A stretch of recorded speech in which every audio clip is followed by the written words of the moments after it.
निर्यातना चलिबो ना नारी निर्यातना चलिबो ना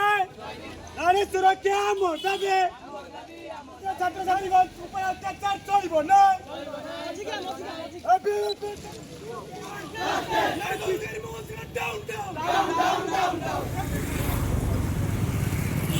राज्यव्यापी विजु छात्र जनता एवं युव जनता दल तरफ महिला एवं छात्री निर्यातना विरुद्ध रे डीजी को उद्देश्य रे आमे भद्रक एसपी को एक मेमोरेंडम प्रदान कलु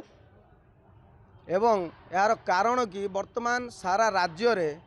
जो आईन श्रृंखला विपर्यस्त हो पड़ी ता विरुद्ध रे ये आज पदयात्रा करी छात्र छात्री माने Charampa college Bhadrak autonomous college एवं वोमेन्स कॉलेज छात्र छात्री समस्ते आसी एठारे एकजुट होई प्रतिवाद करथिलु एवं मेमोरेंडम प्रदान करथिलु। आज आम विजु छात्र जनता दल तरफ एसपी सार पाखु आसीलु डीजी पाखक माने डीजी उद्देश्य रे एक स्मारक पत्र प्रदान करने कारण आपण मैंने देखुवे विगत किछि मास धरी राज्य में नारी निर्यातना बहु मात्रा बढ़ी चलती यहाँ बीजेपी सरकार किंबा तांकर मुख्यमंत्री किंबा अन्य आईन मंत्री किसी भी पदक्षेप नौना चुपचाप बसी जाउछंती तदंत करने बहाना बसी जाउछंती नारी माने आज माने नारी माने घर बाहर असंभव हो गलानी।